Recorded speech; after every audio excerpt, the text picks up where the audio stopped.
I'm Geoff Buys Cars and this is my Citroen ZX 1.9 diesel. And I'm going to tell you why it's the antidote to your modern motoring problems.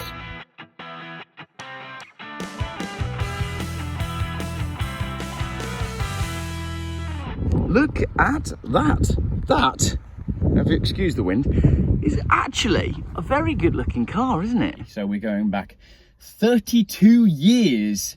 That's scary, isn't it? And you may not realise, but the Citroen ZX actually won the Paris-Dakar Rally 3 times with the Raid, which was a 3-door version. So that's something pretty cool about the Citroen ZX. Les concurrents ont débarqué ce matin à Nador, au Maroc.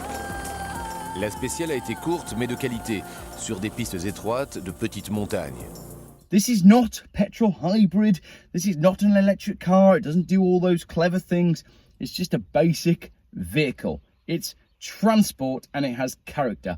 It's a 1.9 non-turbo diesel and it's wonderful. I'm just going to talk you through the specification on a brand new Citroen C3 Aircross, okay? And whilst I do that, I'm going to use my clipboard here and this red pen. And I'm going to cross off the things that the Citroen C3 Aircross has got. This hasn't.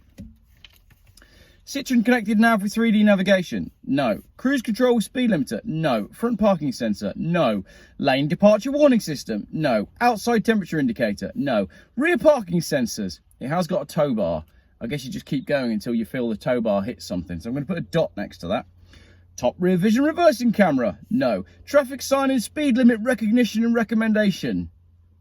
No, you just look for the signs on the road. If you don't know your highway code, you don't know what the speed on the road is. That's just going to be distracting. No. Tyre pressure monitor? No, I use my eyes. ABS? I don't think this has got ABS. With electronic brake force distribution and emergency braking assistance.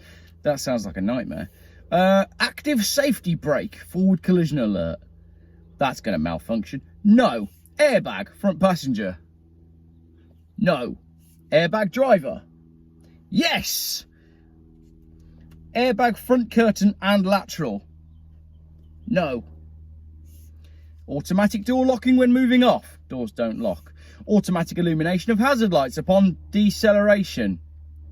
Upon hard deceleration? That's just annoying. No. Automatic lights and windscreen wipers? No. 2 windscreen wipers? No, it's only got 1.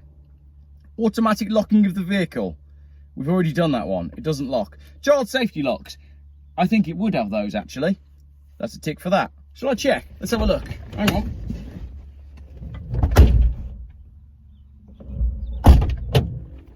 Yes! 2 points for the ZX. Drivers, passengers and rear seats unfastened seatbelt warning? No. Electronic stability control? No. Fog lights integrated into front bumper? Hang on.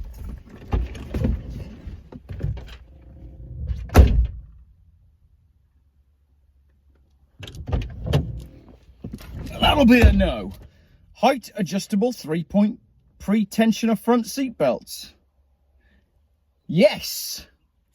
Hill start assist? No. Immobilizer? Yes. With a key code that you have to key in when you start. Such a cool feature. Now to start the car, you have to first put in your immobilizer code. If I start the car without putting the immobilizer in, it'll do this.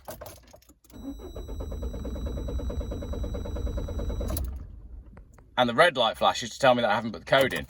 But if I put the code in, which is, hang on, key on, right, code in, 2909, then start the car. There we go. It's like putting the pin in on your phone. That's like the safest thing ever. I love that. It's got an immobilizer that actually works. Keyless entry and start. Well, you can do keyless entry, because as I said, it doesn't lock. Keyless start? No. LED daytime running lights? No. LED headlights? Eco? No. Monotone horn? Yes. Outer rear seats with Isofix mounting points including top tether? Outer rear seats, that sounds like they're outside the car. But also, no. Perimetric and volumetric and anti-tilt alarm? No. Rear 3-point seatbelt times 3. No. Remote central locking with deadlocks? No. Automatic air conditioning? No. Driver and front passenger cup holders? No. Electric chrome rear view mirror? No. Flex load, pull out boot floor? No. Steering wheel mounted controls? No. Variable power assisted steering? No. Right. That's what the list looks like. Now my question to you would be, does that make this worse at being a car than a brand new Citroen C3 Aircross? I don't think it does. So what have I got in here? I've got an airbag in the driver's seat. Sorry, that would be ridiculous. I've got an airbag in the driver's side steering wheel, because there's not a steering wheel on the passenger side, and unless it's a French car, it'd be left-hand drive. Forget it. It's got an airbag. It's got a radio and a tape player. It's got 3 knobs for how warm you want the air, how fast you want the air, and where you want the air. It's got a cigarette lighter. It's got a speedo, a temp gauge, a rev meter, and a fuel gauge. It's got some air vents. It's got a clock. Doesn't even have electric windows in the front. They're wind-up windows, but I absolutely love it. It's pure simplicity. It's everything that a car should be, and it's none of the superfluous things that that's a French word, superfluous things that modern cars are equipped with. And I've said this before. I've said before that we reached a point with cars in the late 90s, early to mid 2000s, where the car became everything that a car could possibly be, and everything that has been added to cars since then has only ever been about technological advancements and adding on things that you don't need. I don't think any of those things make it a better car. I really don't. It's absolutely a Geoff car. It's oddball enough to be considered a classic. It's definitely reliable and cheap enough to use every day, as it has been for the last however many years. And you absolutely could take this to a car show, especially something like the Festival of the Unexceptional, that big Haggerty show, where you can park it up alongside a whole load of other long forgotten cars. What about the history on this particular Citroen ZX? Well, I said this to the chap when I bought it off him. I said to him, maybe we could do a video together and you could talk about the history with the car. He said it hasn't really got any history. I bought it new in 1998 for £10,000. We've looked after it ever since. We've done everything with it. It's been a family car. It's like a family pet. And then I passed it on to my son about 3 years ago. And here we are today. So that's it. Is that not the very definition of eco-friendly motoring? He bought a £10,000 car in 1998. It was a run-out model by that point. So I think he got a good deal on it. And he kept it, what's that, 20 odd years? Yeah, that's the very definition of being eco-friendly. And then he passed it on to his son. So the son didn't have to go and buy a brand new car that was made from fresh materials that had been taken out of the ground. And I've now bought it, which has meant that I haven't had to go and buy another car that is being made from materials that have to be taken out of the ground. The supply of vehicles on our roads is perfectly ample for our needs. We don't need to make any new cars. We could stop tomorrow and it wouldn't cause any major problems, apart from some people's Instagram feeds.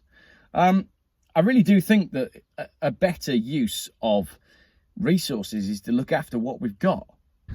It's my little French fancy. I think it's lovely. Little 1.9 diesel engine that will run on everything, including mashed up cheesecake. And well, basically, if you can put it in the tank, it'll run on it. Despite the fact that it doesn't have a turbo, it's very drivable. Low down, I guess it's geared quite low, but at low speeds, it actually feels quite sprightly. More so than my big, heavy Volvo 850 TDI. So, really, quite an impressive car for the money. Now, I paid just over scrap value for this car, because it's not perfect. It's got a few things that need doing, but it's got a fresh MOT. The brakes feel great. Had recent drop links, I think they said, and a few other bits and bobs. But most importantly, it's a very well cared for car. You know, it's been cherished and adored, well, since it was new. So Why would you not buy that? You know full well that someone's put their time and love and attention into it. It's a perfect little run around. Don't know how much my camera mount is going to wobble, so we'll call that a day. And I think I might just eat some of these French fancies. 5 minutes later. I just ate an entire box of French fancies.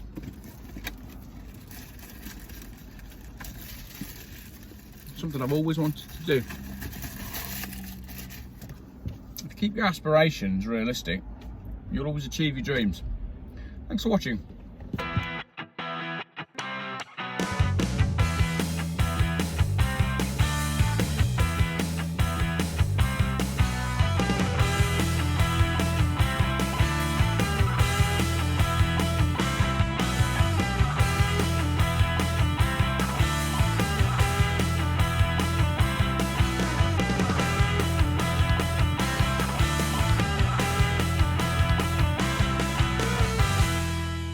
Geoff buys cars.